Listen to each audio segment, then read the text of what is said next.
পূর্বের মতো বিভিন্ন উপায়ে চাঁদাবাজি সন্ত্রাসের মতো ঘটনাগুলো চলমান আছে। আমাকে যে কেউ এসে একটা টোকেন ধরিয়ে দিল, আমার তাকে 50 টাকা দিতে হবে, 100 টাকা দিতে হবে। এখানেই চাঁদাবাজি দেখবেন, যেখানেই দেখবেন যে বিভিন্ন সমিতির নামে টোকেন ধরিয়ে দিয়ে টাকা নেওয়া হচ্ছে, সেখানেই প্রতিবাদ করবেন, সেখানেই রুখে দেবেন। স্থানীয় প্রশাসন, পুলিশ এই চাঁদাবাজদের এবং মাদক সন্ত্রাসদের দমনে কাজ করে যাচ্ছে। আমি মুরাদনগরবাসীকে আহ্বান জানাবো, আপনারা স্থানীয় প্রশাসনকে সহযোগিতা করবেন তথ্য দিয়ে, এবং যে কোনো প্রয়োজনে তাদের পাশে দাঁড়াবেন, যেন এই ধরনের চাঁদাবাজি এবং সন্ত্রাসের বিরুদ্ধে তারা যথাযথ পদক্ষেপ নিতে পারে।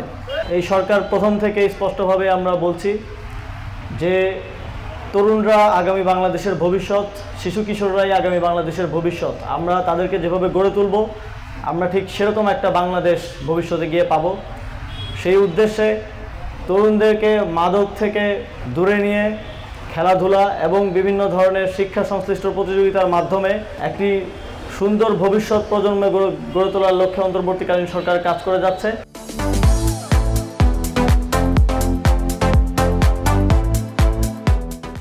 জনগণের পক্ষ থেকে আপনারা তাতে সহযোগিতা করছেন, সমর্থন করছেন, সেজন্য আপনাদেরকে ধন্যবাদ।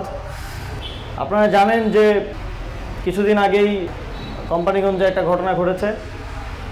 অত্যন্ত দুঃখজনক যে এই জুলাই গণঅভ্যুত্থানে শত সহস্র শহীদের রক্তের বিনিময়ে আমরা যে স্বাধীনতার কথা বলছি, সেখানেও পূর্বের মতো বিভিন্ন উপায়ে চাঁদাবাজি সন্ত্রাসের মতো ঘটনাগুলো চলমান আছে।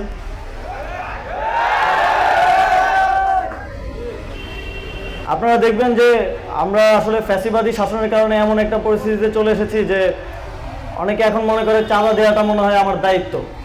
আমাকে যে কেউ এসে একটা টোকেন ধরিয়ে দিল, আমার তাকে 50 টাকা দিতে হবে, 100 টাকা দিতে হবে।